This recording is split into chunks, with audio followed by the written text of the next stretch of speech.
What's going on, everybody? This is the JERRY1 Podcast. This is episode number 2 of the JERRY1 Podcast. I'm your host, Nick Felice. As you can tell, this is a video podcast. I am doing this video podcast from my room, which is a total mess right now. As you can see, I got some fantasy trophies behind me. We do not have fantasy trophies yet, but we are hoping to get some soon. Those are my dad's fantasy trophies, even though I think, pretty sure, yeah. This one says, "Who's your daddy?" This is actually written back in 2011. Pat Russo's first fantasy football championship. First ever JERRY1 championship right here. But anyway, get you right into the show. We got a special show here today. We got our first guest. His name, you've heard his name before. He's my podcast co-star on fingerleaks1.com. Paul Russo will be stopping by to give his thoughts. As last Sunday, this is Monday, July 20th is when we're filming this. You're watching this on July 21st, 2020. We just had our draft, fantasy baseball draft. JERRY1 is back. Had our draft on Sunday. Paul's here to discuss his draft. I'm here to discuss week 1 matchups. We're going to break down every matchup later on in the show. And we're going to, it's going to be a good show. We're going to discuss everyone's draft, see how you're going to get my opinion on how you did. I know everyone thinks they drafted good, but we'll get right into it, I guess. So we have that. We have Paul. We have a great show ahead of us. And if you want to be on the show, we're going to Zoom. I'm Zooming with Paul on this episode. So if you want to be on the next show, I don't have a guest listed right now for the next show, which will be next Tuesday, July 28th, I believe. And so if you want to be on the show, Zoom in. We'll Zoom in. We'll get you on. But let's get right into it. JERRY1 Podcast episode number 2, baby.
We have a man here that needs no introduction, but we're going to give him one anyway. This man is a JERRY1 legend. He's now on to his 18th season in JERRY1 fantasy sports. He's got 162 wins, which is second all time, only because I have 3 more wins than him because I played 2 more seasons more than him. So 162 wins. His best stat, I think, out there is his 13 career playoff wins, 2 more than my brother Matt. This man's name is Paul Russo. Paul, thanks for coming on. How you doing? You being safe? Yeah, no problem. Thanks for having me on. Doing good, being safe. All the fun stuff, ready to get baseball going here. Obviously, I don't know if it's a spoiler technically, but excited draft last night for JERRY1 baseball. Just excited to get that going and get prepped up. Football hopefully is right around the corner. So appreciate you having me on. Yeah, you're our first guest, so this is a little Finger Lakes 1 reunion on the JERRY1 podcast. And so there's been 1,277 career games in JERRY1 fantasy sports history. We combined have 327 of those wins. And we Yeah. are the only two owners to win multiple championships in other Jerry 1 leagues. I, for one, just need to win the fantasy football league at some point before I get any kind of respect. You know, I haven't made the playoffs since 2014, so you know, fantasy baseball, as you mentioned, we just did our draft last night. You guys are watching this on Tuesday, so it was 2 days from now. But Yeah, Sunday Paul, night. Probably should have been a little bit more on that. yeah, Paul, you are back in Jerry 1 Fantasy Baseball. You took a year off. You were there for the inaugural year. You know, you didn't really know what to expect in that league, but you have a fantasy football championship. Obviously, you're a 5-time champ in Jerry 1. 3 fantasy footballs, 1 basketball, 1 hockey. So, baseball is literally like your last step becoming the first owner to get the career grand slam, I guess we could say. So, if you win fantasy baseball this year, you've done it all. Yeah, the kind of like Thanos getting all the Infinity Stones. Yeah. As much as I love baseball, fantasy baseball for me has kind of been pretty hit and miss. I guess a little bit of a bittersweet relationship. Um, obviously when I agreed to this, I thought we were going to have the full season. I'm guessing that's probably something we'll talk about a little bit going forward here with the pod. But yeah, anticipated the 162, and obviously not going to happen here. So it should make for an interesting deal. This is obviously the first time for, let alone Jerry 1, but any fantasy sports league to have to operate and plan and implement stuff under a shortened season of any kind, which makes things a little bit more interesting, a little more challenging. I think, whether it's me or you or Matt or whoever, is in the league this year, I think that'll make the championship a lot more satisfying to win. Even like in the real deal, in the real game, everybody's saying like how it should be an asterisk. Well, yeah, it probably should be an asterisk for not the reasons that they're thinking, but for the challenge that will be to get the championship under these circumstances. We're playing through a pandemic. You don't know, who will go down at what time. Not just injury now, but with COVID-19, if that should happen. You don't know how long you'll be out for, which makes everything more challenging in a 66-day time frame. Yeah, and you mentioned shorter season. So for Jerry 1 Fantasy Baseball this year, we usually do about 18-game season. I say games. They call them matchups, but I say games. 18-game season. This year it's only a 7, and usually it's a 2-week playoff format for each matchup. And usually 5 teams make it, but we're only doing 4, and it's only 1 week. So it's 7 weeks of regular season, 1 week of semifinals, and 1 week of finals for 4 playoff teams. And if you're the 5 through 8 seed, so if you make the playoffs, you get your money back. You win the third place game, there will be a third place game. You win that, you get $10, you'll come out with $30. If you come in second place, you'll get $30, come out with $50, and if you win it all, you get $100 or $120, yeah. $140. But the 5 through 8 seed in the regular season to keep people interested through this short season. Yeah.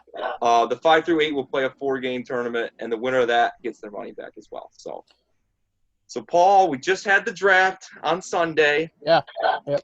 You, with the pandemic and the year off from the league, that was 844 days since you drafted in Jerry 1 Fantasy Baseball. So maybe a little rust, but, you had the 2nd overall pick. And we won't even talk about your other team. This is a new Paul team. We're not talking about that 2018 Fantasy Baseball team that was 5-13, finished 6th place. Because you drafted a whole different team. I even checked the roster. Whole different team. You clean house. And you had the 2nd overall pick right behind Fletch in his auto pick, who forgot the draft started. I have confirmed Fletch forgot, because we had 3 auto picks last night. Fletch forgot the start of the draft. Johnny texted me this morning, this afternoon or whatever, and he was hungover and fell asleep. And then my college friend Blake had problems with an account. So 3 guys that were somewhat auto pick. Fletch did pop up later, but I'll say mostly all draft because Johnny picked, I think for like the first 3 or 4 rounds he was there, give or take. Yeah. So Paul had the second pick. Fletch had the first pick. So Fletch got Mike Trout with auto pick. Paul went with Garrett Cole, New York Yankees' new ace. Paul, just go off. What was your strategy coming in, and what went into the decision taking Cole? Well, yeah. So when I logged on, I saw they had the second pick. So, and obviously with our league specifically, being such a pitcher, the importance being on pitching. It's a points league. It's a points league instead of like in typical fantasy baseball leagues, you see like categories, but we do points. But yeah. Yes. So I was anticipating, in all honesty, taking Jake DeGrom at number 2 instead of Cole because I figured Fletch would take Cole. And as the seconds were winding down, we have the minute and a half. I'm still like, I'm really about to get Garrett Cole in this deal. So that was probably would have took him too, yeah. Yeah, I mean that's the thing because I was all in on DeGrom at that point, seeing that I'd pick number 2, and it's now like DeGrom's a terrible number 2 pick. I mean, hell, I think you can make the case to take him number 1 overall even. Yeah, you know, obviously the auto draft went with Trout, and that left the door open. I think I made my pick in about 2 seconds on my end, probably like 3 or 4 on everybody else's end. But you know, I'm happy with the pick. Garrett Cole, you know, you look at let alone, you know, his body of work last year, and you know, this is going to be interesting. I think statement with you being a Pirates fan, but you look at his career progression. And I was able to see him, you know, play live in person, not in person, but on TV. You know, going to college in Erie, I would get the Pittsburgh games. You know, he's a guy that, you know, he certainly did have his struggles early on. Admittedly, he'll even say that. But, you know, the stuff's always really been there. I mean, he had signs of great brilliance even in Pittsburgh, and then that first year in Houston, and then, you know, last year just I think took the leap that a lot of people were hoping and expecting that he'd take. And, you know, you look at him sitting where I was at number 2, no brainer to me, especially in a pitcher premium league such as ours. Yes. Yeah. This league, you know, there's 12 teams in this league this year. If you got an ace, he's a guy that can go out once or twice a week. He'll get you 30 points. You know, especially Garrett Cole. He's going to be probably the strikeout up there for the strikeout lead again. And you know, even in 60 games, and we've seen the league develop. When you were in the league the first time, 7 of the first 8 picks were all hitters, and that was before we knew it was a pitchers league. Now there was half the picks in the first round were pitchers this year. So, and Paul, you went with Garrett Cole at number 2, and then second and third rounds you went Rafael Devers, number 23 overall, and Shane Bieber got another pitcher right there for you, right behind Cole, number 26. What do you think about those 2? Yeah, I'm pulling my roster up now, but so I had like not a true back-to-back, but I had that de facto back-to-back with Fletcher being on auto pick for a while, so I could kind of tee it up the way I ever really wanted it. Devers coming off, you know, his best year last year, really no brainer. I mean, he's just a really great hitter that does have power, and that will help. And then, I mean, I've been a big Shane Bieber guy since he first came up. Now, you know, literally just about 2 years ago. You know, he's got good stuff. Definitely will be the ace of the Indians staff this year, and definitely moving forward. I think he's going to be probably the guy that they'll, you know, hitch the horses to and go.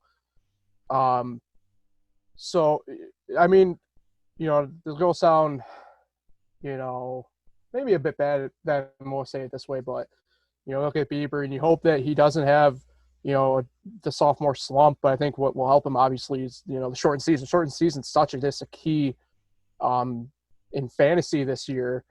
And, you know, I think we'll talk about that moving forward as we get further down, you know, like the picks and the way the draft kind of went. because there was certainly certainly a different flavor, I think, that we had drafting this year than, obviously I wasn't there last year, but, any year that you would have a full-fledged 162 season. Certainly, obviously we mentioned it being such a pitcher premium league, but the thing that I noticed and picked up on was, a lot of the main guys, the guys that you would expect, were taken right away. And then instead of maybe risking a pitcher, a guy that you're not maybe 100% too sure on but has shown promise, you're taking your for sure hitters right away. And then, it's in the mid rounds is when you start getting a bit funky with that. And, that was certainly in the back of my mind, not just at the beginning of the draft, but the whole draft. So certainly on the de facto back-to-back for me right there, my decisions were pretty easy in my mind to take Devers and Bieber. Yeah, absolutely. And not to get a little off track, I was just wondering, since you didn't play fantasy baseball, did you play any type of fantasy baseball? Yeah, so I'm big on DraftKings during baseball season. With my work hours, obviously right now with the pandemic still being furloughed. I'm usually up. I'm a night owl for the most part anyway, but my work hours normally, especially during the week, Monday through Thursday being, noon to 9, and Friday having regular kind of like, office hours being 8 to 5. I'll get home, Monday through Thursday, and I'll be watching West Coast, and it opens up your eyes a little bit. And so I was able to pick up on that right away last year, and kind of made pretty good headway doing these DraftKings lobbies, especially on the West Coast. You certainly helps. You turn on MLB Network and you see guys they may not hear about. For us locally speaking, Tim LeCastro, who for the Diamondbacks, who played in Auburn, who Auburn native, played college at Ithaca. You hear about guys like that, and it opens up your eyes. And like last year, I took him in my fantasy lineup in DraftKings and in daily formats for about 2.5 weeks when he was really hot before the price became not worth it anymore to take the risk on him. But I was certainly doing fantasy not in our degree that we're used to, at least with us anyway in the JERRY1. But I was keeping up with doing the daily fantasy stuff and doing tournaments in DraftKings. Nice. And a couple other players that I just want to talk about that you drafted.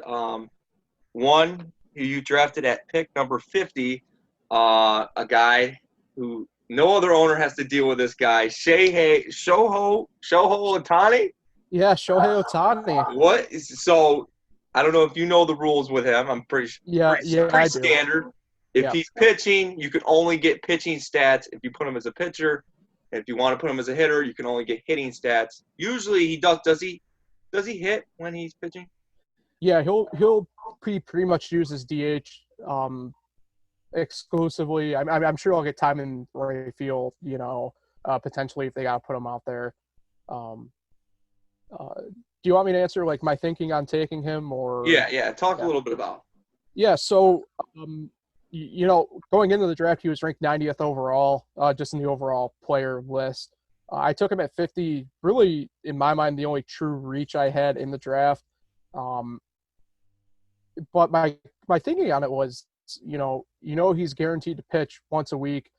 Joe Madden, the new Angels manager, said they'll stick him to a Sunday schedule only, which is actually what they do in Japan. The ace of the staff pitches Sundays only. So they're going and they're sticking with that, which I think will definitely help his game. Obviously, he was a great pitcher before. He had to have Tommy John about a year and a half ago now. He missed pitching all of last year. He was able to hit by the end of the year. But you know what you can get from him off the mound. It'll be interesting to see what he does Tommy John-wise, but I think having such a limited season overall this year is going to help. You're not going to have to worry about true innings limits really with any pitcher, I don't think, too much this year. A guy like Shohei, that works out perfectly. And then you know what he does with the bat. Puts the ball in play a lot, does have power. He's a great pull hitter, but he does slap it down the left field line. He has great control of the bat. So I thought it was worth the risk. Not to say it was a block pick, but, I was certainly worried about someone like you or Matt certainly making that pick before because as much as I love having back-to-backs, I mean, that's the way I prefer to draft anyway, no matter the fantasy league. You do unfortunately sit around for a while, and that did burn me a couple times. Even that Shohei pick, I planned on taking Tatis Jr. and got burned by the auto pick for it. Yeah. So, like I said, that you have to kind of weigh your options a little bit there. And, going back to being a pitcher preference league, certainly, a guy like Shohei, I think it's a safe reach. And that was, kind of like what I was thinking on. Obviously, being two-way, it's a great, it's a great option to have. Even if he's not doing good on pitching, you can keep him on the roster if he's having a great hitting or vice versa. You don't have to worry about having to drop a guy and outright worry about if he just goes on a tear with another team and that burns you in the long run. Yeah, just hopefully he stays healthy. That's all the really key. And that's the key thing. Oh, go ahead. Yeah, just you finish up on Ohtani. Well, yeah, I was also kind of saying it's more of a general statement. That's really the key thing this year. With the 10-day IL this year, that takes away such a big chunk if a guy's out, more than any other time in baseball history, right? You're going to be missing 1/6 of a year if you just miss 10 days. And obviously the real world ramifications of it, but in fantasy, it's double because we're only our regular season only consists effectively of about 4 weeks of ball before moving into the final 2 weeks of the season. And you have to plan on, for sure, obviously you'll have to make moves and ride the waiver wire. But you have to be smart with it. If a guy does get hurt, do you waste the IL slot? Do you just outright drop him? It's going to make for an interesting year. Yeah, and we do have 2 IL spots. I don't think we had that 2 years ago, so we do have 2. I think it was just the one. Yeah, just 2 injured. We have 2 injured spots now. But one other guy you want to bring up on your team. You got a lot of young guys on your team. Pick number 95, Bo Bichette. What do you see out of him this year? Yeah, I think Toronto Blue Jays. Yeah, the Blue Jays have really probably one of, if not the most interesting young core in baseball this year. Obviously led by Bichette, Vlad Jr., and Kevin Biggio. But I expect Bo probably to be the best of the three.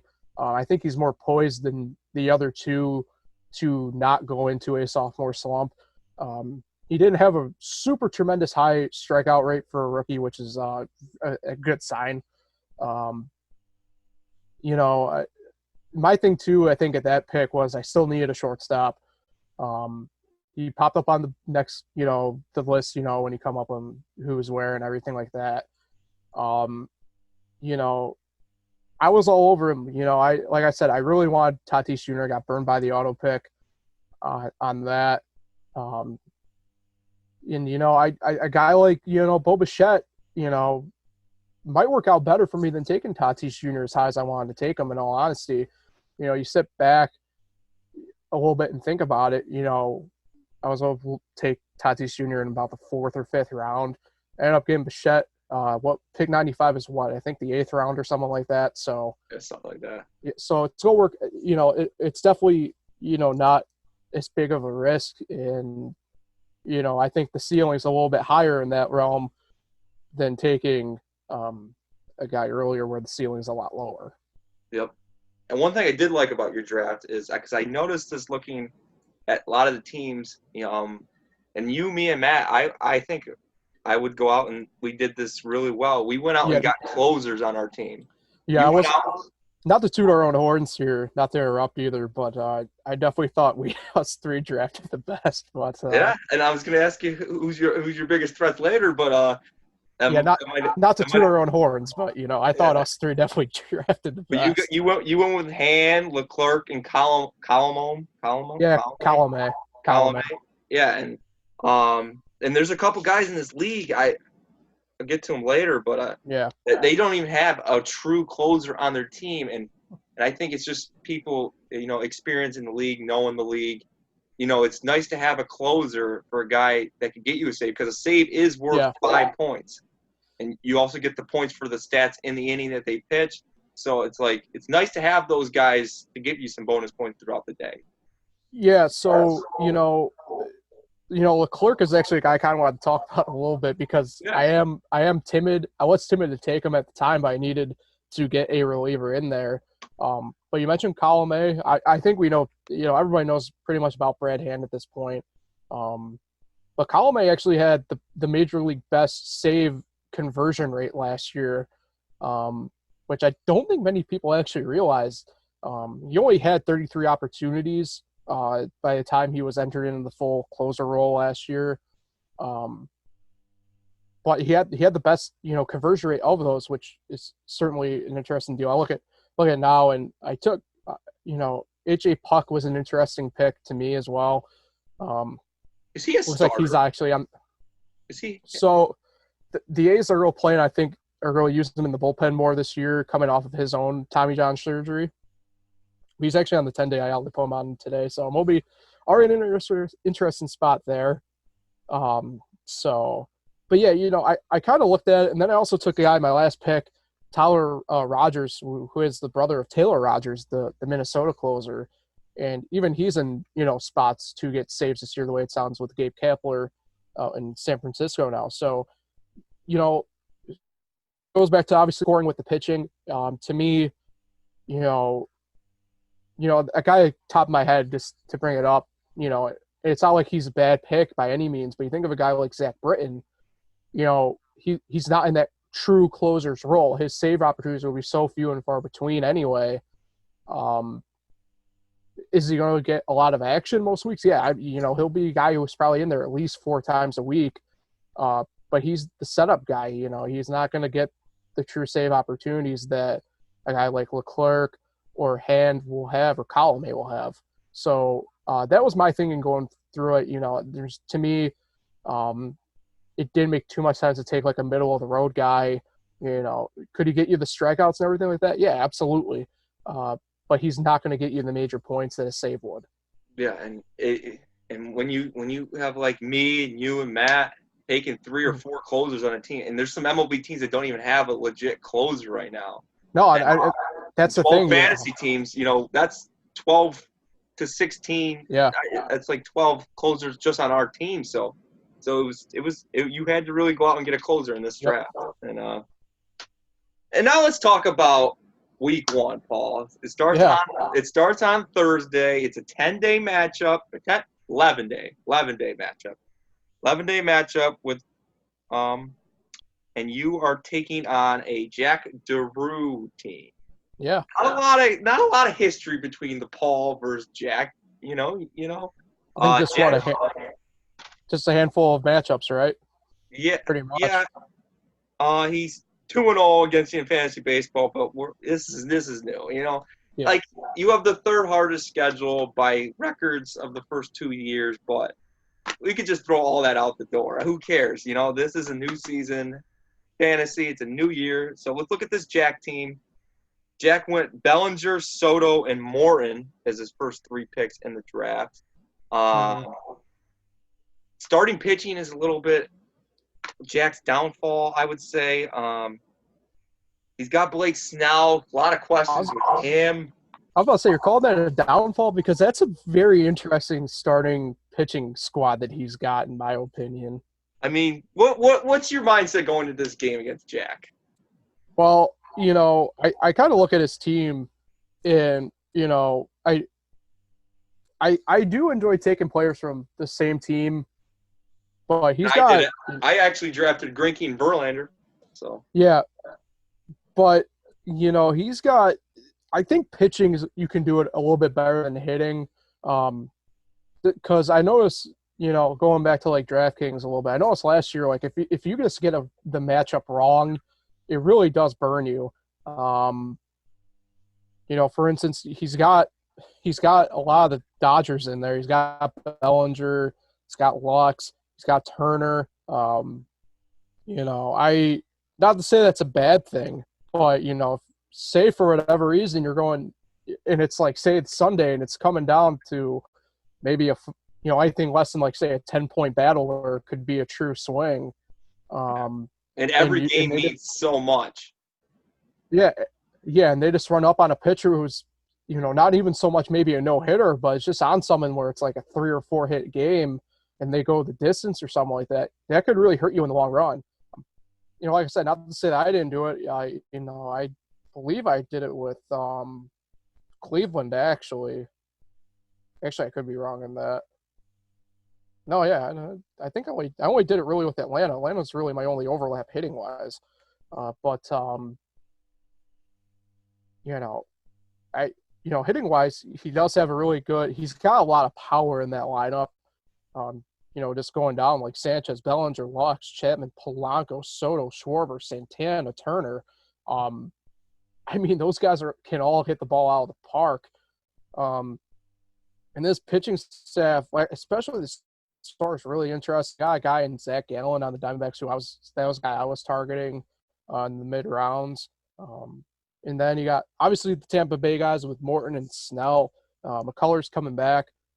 And then Chris Paddock, who, I love for the Padres. Great young arm. And then he has arguably probably for sure 2 top 5, and for sure probably the best closer in Kirby Yates, as well as Giles for Toronto.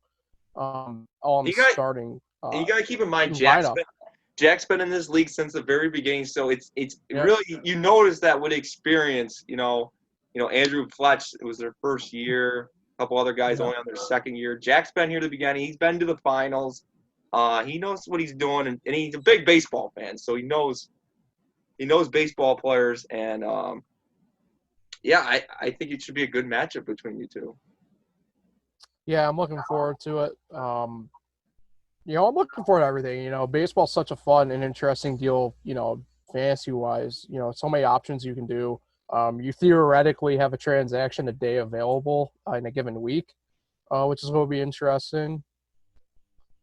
But, again, Jack's, looking at his bench, he's got some great options there. Yandy Diaz for Tampa Bay, Kana, Odor, DeYoung, and Hicks. He's got himself a really good team. Yeah. And I just real quick, what do you have to say for your friend Andrew, who finally expanded into another JERRY1 league? He just did his draft this year. Andrew, what do you think about his team? What do you think about him expanding from fantasy football into baseball? It's pretty cool that he's, joining us in the other sports. I thought overall he drafted pretty good. Really for his first time, and obviously being, in China. Yeah. And like you mentioned, you wanted DeGrom back. He actually got DeGrom dropped to 8, and he got him with his first pick. Yeah, he drafted extremely well overall. In my opinion, he got DeGrom, which you mentioned, but his starting rotation and his pitching, they're good. In fact, I think that might be his only weak spot is his pitching. Yeah, he's one of those guys. I don't think he really got a true closer. No, yeah, and I think he's kind of riding the Texas guys a bit too much, Mike Minor and Lance Lynn. That's what I was joking with him. I drafted Corey Kluber, and I was like, "Do you want Kluber? I'll try to make a trade for you. You want the whole rotation?" But again, it's like what I said with Jack. In pitching, you can kind of get away with that over hitting instead. Pitching, obviously, if you just have a bad day, you have a bad day. You can reset and go ahead 5 days later, as opposed to, hitting where you have 3 or 4 at-bats a day. And if you're in it every day, and if you're just in a funk, you're in a funk. Yep. So, Paul, it is time. Every guest that comes on this show is going to play my game. All right. And this game is called How Well Do You Know Your Fantasy Teams? As people know, I'm a big stats guy, so it is five questions. First question is worth 10 points. It gets easier to harder. 10 points, 20 points, 30 points, 40 points, 50 points. Most you can get up to, I think, was 150. All right. 30, 60, 100, 150. Yeah, 150. So question 1 for 10 points. All right. JERRY1 Fantasy Football, Paul. All you got to do is name 2 of the 3 owners you've beaten in the finals. 2 of the 3 owners would be. You can name all 3 if you know them, but you only need 2 to get the 10 points. Well, Matt's one. I think that's actually the only time I've beat Matt in the playoffs, actually, was in the championship the one year. Paul, that is wrong. Really? That is wrong. I will give you a shot to get these 2. Matt, you've never beaten in the finals, only the semifinals. Was Justin was the Vernon Davis here, right? Justin is 1. Pat won another one? Yep. You know Who was the other one? Andrew? It was me, Paul. It was me. My bad. You beat me in 2014, Justin 2012, me 2014, and Pat 2015. 2014's a while ago, man. I know. 2015 was your last championship, man. Yeah. Well, fantasy football. I will give you the 10 points. First question. Okay. All right, good. Excellent. Thank you. For 20 points, you had the number 1 overall pick in the 2017 draft. Who did you select? JERRY1 Fantasy Football. I was going to say, okay. Fantasy Football, you had the first overall pick, 2017. Who did you select? 20 points. 2017. See, that's bad. That's. I know it's late right now. I know the thing that I'm thinking of, it's pretty much only 2 football seasons ago, and I'm really struggling with that. It's probably a running back that burned me, so I'll go Devontae Freeman. That is incorrect. It was Le'Veon Bell. It was close. It was a running back that burned me. Yeah, you were somewhat right, but 10 points. Next Doesn't question. matter. 30 points.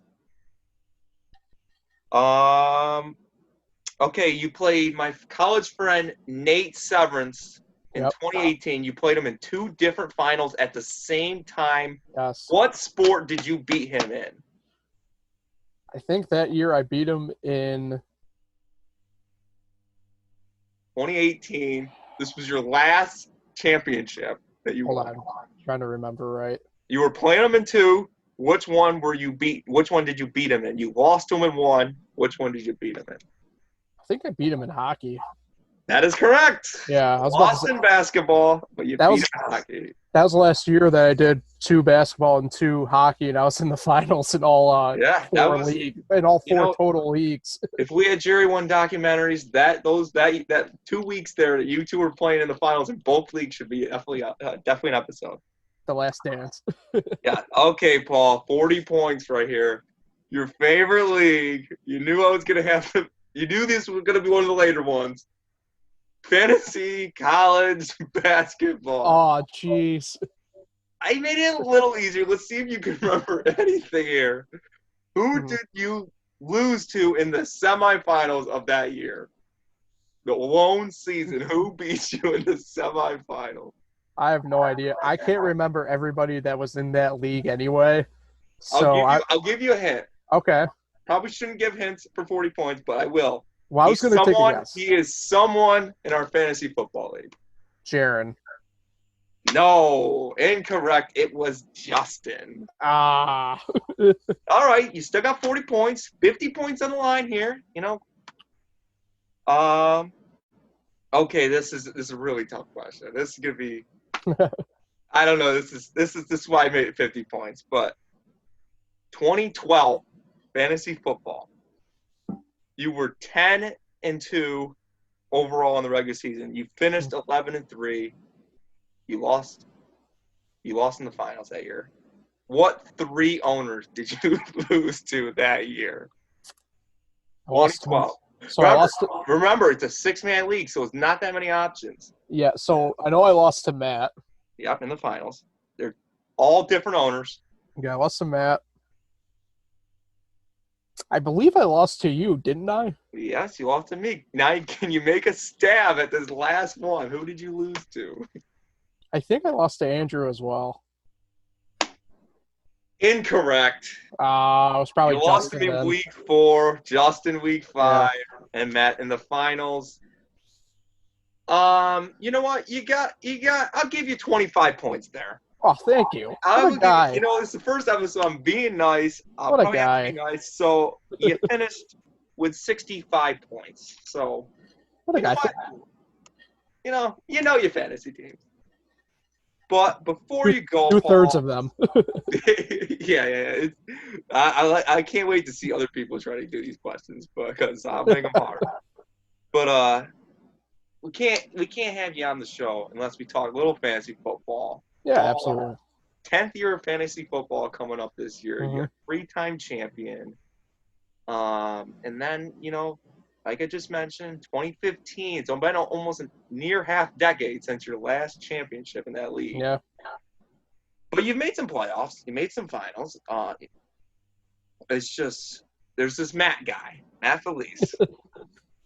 He's starting to really think that he is the top of the league. He's got 2 championships. You have 3. You still have him in that.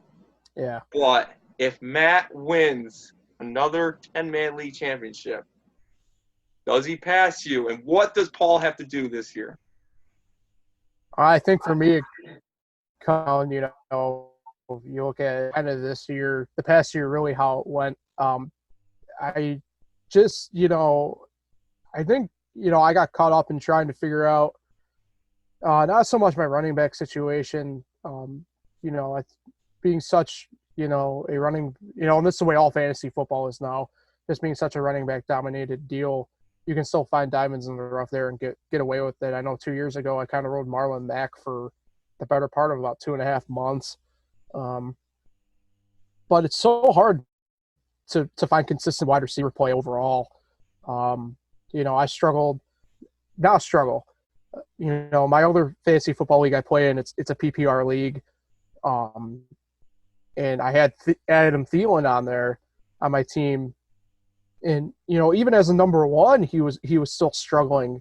And I think that's an issue that you run across now in football, especially the NFL, that, you certainly need to find the right wide receiver, the one that maybe doesn't necessarily fly under the radar, but really you need to take a look, at the quarterbacks. And this year's going to be interesting because you do have a little bit of quarterback turnover, more so than we've seen really in the past probably five or so years. Guys like Brady, obviously Brady, Phillip Rivers, the 2 main ones on the move in that realm. But you need to see, from the past year who they targeted, and you can still do that, from an analytics standpoint of, from whether it's an X or a Y or somebody in the slot, what was their preference, and who was their preference, and go from there. A guy that we talk about a lot, this in conversation, a guy like Chris Godwin, is he, the guy you want to draft this year? Is he a guy that you do want to make sure you get on your team? And I don't know. I think he's turning into a guy, certainly, and I'm just using him as an example, certainly a guy that, I think a defensive coordinator will for sure target more than usual. So I think for me specifically, I guess maybe even a broader, thing for fantasy football in general is, you need to make sure that you do have the right wide receivers. Your wideout core is something that you can for sure trust and go forward with. For me, I it's not like I was 8-4, I believe, last year, right, for football, something like that. Which isn't bad by any means. Obviously, that's a playoff team. But, my biggest issue last year was wide receivers. Not saying it was a revolving door, but, I was willing to make a trade to give up one of my running backs to get a better wide receiver because, let's face it, you can, like I said, the running back, you can find the diamond in the rough so easy sometimes. Whether, you look at the way teams are now, whether you sit with a guy the whole game or you have the platoon effect where it's a guy in on first down, a guy in on second down, running only, passing only, That's why, like a couple of years ago, a guy like Chris Thompson was so available with Washington that even though he was only on the field for less than a third of the time offensively, he was so worth it because he was such a targeted guy when he was on the field. So I think wide receiver play for me is going to be a big deal. Um, you know, and if I can find the right guys, I trust myself running back wise. Last year, drafting wise it turned out to actually be running back wise not a super draft for me. I hit a home run in my opinion with Josh Jacobs for the Raiders. I like Josh Jacobs. And I really, really trusted the rookie in Chicago. I forget his name off the top of my head. Montgomery. And he had a couple really promising games, but he ended up becoming a guy who was more so on my bench towards the end of the year. And, but I was able to get by because I had, diamond in the rough running backs that I could turn to if I needed to. And whether that's a deal where they're on your team the whole year or they're just waiver wire guys for a week, you can get away with that. But again, really for me, getting really good wideout play is going to be the key for me, I think, this year. Yep, and we got lots of JERRY1 fantasy news, football news coming out soon. Yeah, you hope. You mentioned another part. What's it going to take for me to win a championship? Well, I think we need football first and foremost. Absolutely. It's supposed to be our 10th year this year, so it's supposed to be. Yeah, the COVID-19 kind of threw a wrench into our plans with this. Absolutely, and obviously with us, the initial plan was getting to Vegas for the draft. And that was our 10th year. Like we planned that. Clearly not going to happen. No, and it could be some big news. There's been rumors about PPR. There's been rumors about expansion. There's always rumors about rule changes in our league. So I'm all in for PPR. Yeah, we know you're a big PPR activist. I'm a commissioner for the owners. I let the owners vote. Usually there's always an odd number because I'm always in the league. So whatever majority happens. So it'll be 90 guys voting right now. So 5 people vote yes, going to happen. So. But, Paul, last thing I need to say to you, there's always that debate. We know it's you and Matt, top 2 owners fantasy football. Yep. Who is number 3 in your mind? I mean, I think it's definitely a more tough conversation now to have with Andrew winning a championship last year. It's certainly weird in my opinion. I think this debate, you look at if we're having this debate in 2014, I would say Pat. If you're having this debate in 2016, maybe 17, I'd say Justin for sure. Jaron. And now I think, Jaron's another one, but he just, unfortunately for him, he just doesn't have the title to show for it. Nope, and neither does Justin. But I think now, I'd lean more towards Andrew. He's had a really strong couple of years. Certainly started off really rocky. But he does have the championship to show now. Certainly with him, when he's really truly invested in it, he's top notch, top 3. Certainly, he could make a case for number 1 even with him the way he was attacking last year. So, if I had to go top 3, me, Matt, and Andrew would probably be the 3 that I would go with at the moment. I can make a case for any of them besides me and Fletch. But and I think I could make a case for pretty much anybody except maybe Fletch and like Jeremy. But and we love Fletch. But man, these last 2 years have been pretty miserable years for him. Just like the oh wait, he's a Saints fan. Never mind. But I actually agree with you too. Right now, I say it's Andrew. Yeah. Knocking on the doors is Pat, and I actually go Josh. I don't know about Josh, man. He had that obviously first great year. Yeah, got unlucky last year, but the couple seasons since, man, just I don't know. I know last year he had the high powered offense, but his own decisions kind of ruined him in the end. So and then next year's probably Jaron, Jeremy, and then Justin. Justin's starting to fade towards me and Fletch, but he's got the wins, but. We'll see what happens. He's got no wins but no losses. I mean, it's tough considering a guy great when all he can do is sit at 500. Yeah, he's got to learn how to get out of that hole. But Paul, thanks for coming on. Thanks for being the first guest. I really appreciate it. Absolutely. Thanks for having me on. Always, fun to talk with you. Obviously with with Corona, we've seen each other now a few times, since the summer's really revved up and everything like that. But I really do appreciate having me on. I really look forward to baseball, hopefully football at this rate. Yeah. We'll take it day by day, and for And you and everybody listening or watching, I hope you guys are staying safe, staying healthy. Just wear your damn mask, would you? You can do it for the 15 minutes here in Walmart, and we can get through this together. absolutely. And good luck against Jack in week 1. Absolutely, thanks. Good luck to you. I don't know who you have, but I'm playing the Kurt Ireland. Well, I expect to see you and Matt in the playoffs with me. I'd love to see it. And somebody else. I don't know who. We'll see. Sam Shields. We'll see when this gets going. Sam Shields, my guy, Sam Shields. So yes. But thanks again, Nick. I appreciate it. Yeah. Well, thanks, Paul, for coming on. I'm just going to briefly talk about week 1. We mentioned a little bit with Paul earlier. Let's get right into it with our game of the week. Game of the week right now is Kurt Ireland versus yours truly, the defending champ, Nick. Let's talk a little bit about – we're not going to really talk about me as much because I don't like talking about me. It's weird. But Kurt, he drafted Bryce Harper at 10. And he drafted Kershaw at 15 and Pete Alonso at 34. Those were his first 3 picks. Kurt obviously wants to go Bryce Harper, one with a superstar.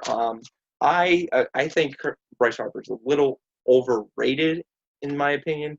But I think an interesting person to this Kurt Ireland team is Kurt team that has lost in the play-in game of the playoffs. He's made it both years in fantasy baseball.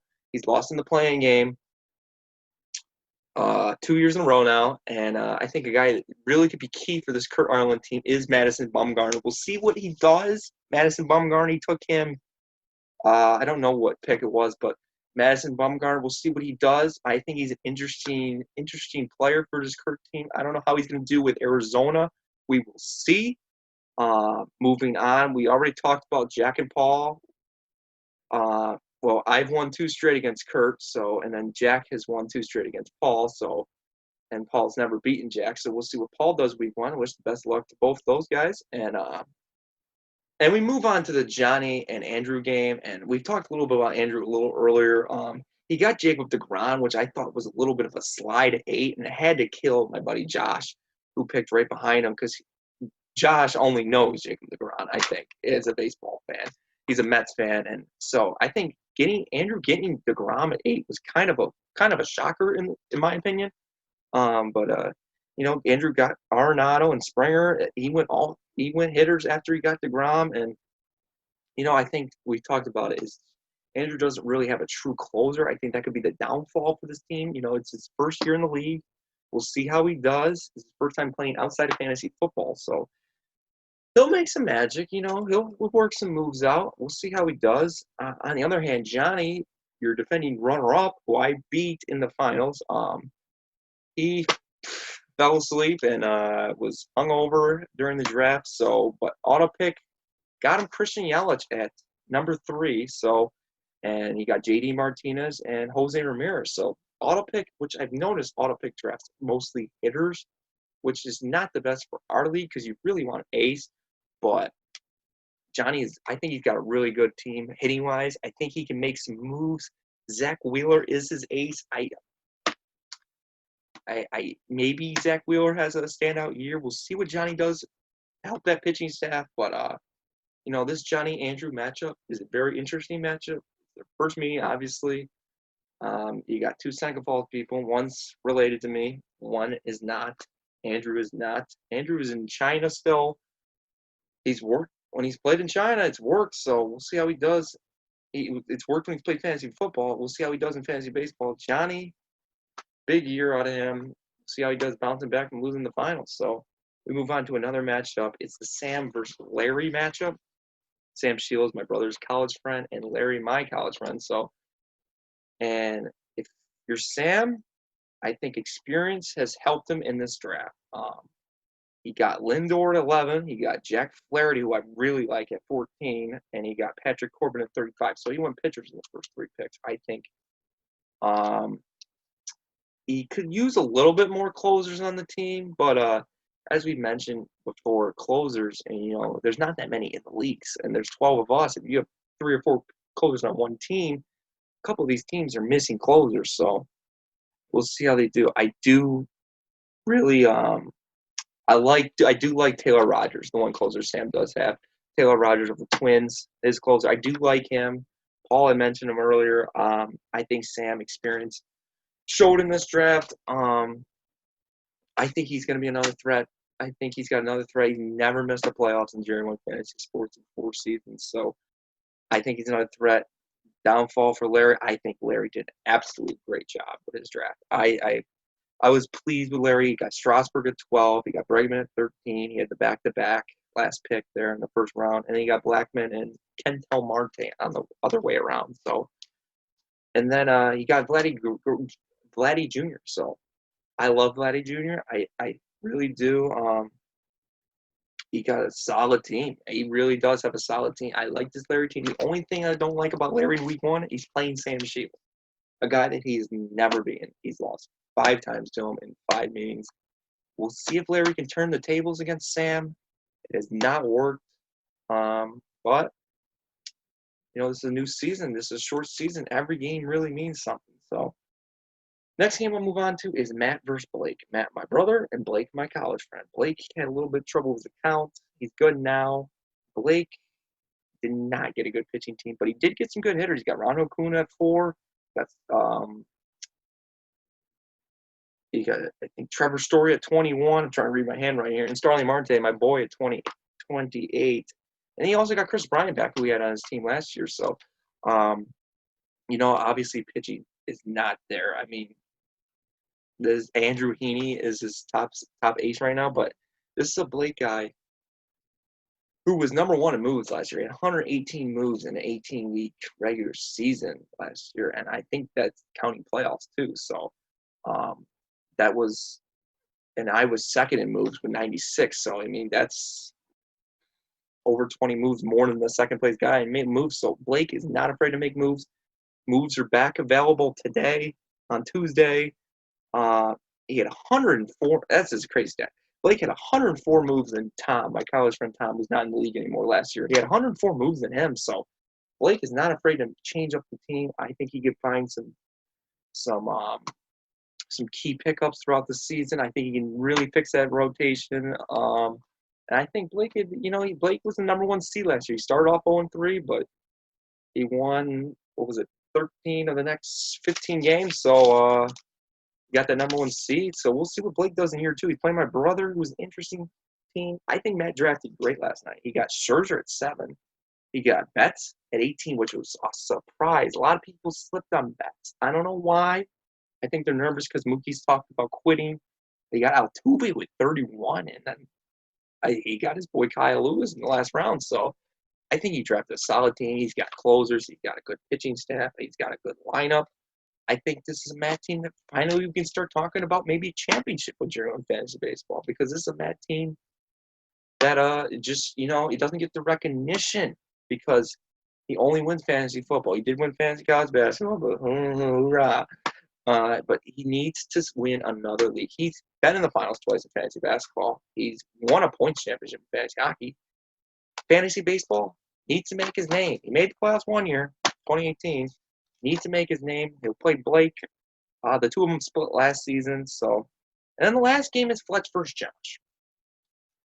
Fletch, Seneca Falls guy. Josh, my college friend. Josh drafted good. He got Walker Buehler, which was kind of a surprising pick at 9 out of Josh. I mean, not the biggest baseball fan in the world, but I think getting Walker Buehler, that's a nice pick. I like Clevenger at 16, and I like Bogarts, his first hitter, at 33. I love McCutcheon. That's my boy. And then Musgrove at 177. McCutcheon was 153. Musgrove was 177. Once again, Josh was one of those guys that just lacked the closers. I mean, he doesn't really know a lot about closers, so I don't really blame him there. But, I mean, you can survive. It's not like I'm saying you're done because you didn't draft a lot of closers, but you can survive, and I think Josh can. We'll see how he does. He's got the toughest strength schedule, which doesn't help for a guy that was 2-16. He's got an 11-game losing streak right now. He's got to get off of that. And he's taking on a Fletch team that got Trout at 1. Probably would have got Garrett Cole if he wasn't on auto pick. He got Freddie Freeman at 24 and Anthony Rendon at 25. So loaded lineup, I would say. And he even added Manny Machado on the team, I think, in the 4th round. So he's got awesome hitting. Brendan McKay's his ace, and you got Kyle Hendricks, who I saw pitching on TV on Sunday night. Didn't look so good. I'm not the biggest Kyle Hendricks fan, but we'll see what Fletch does. Fletch and Josh. Josh has had 4-3 when they've met only in fantasy football, but so these two are not.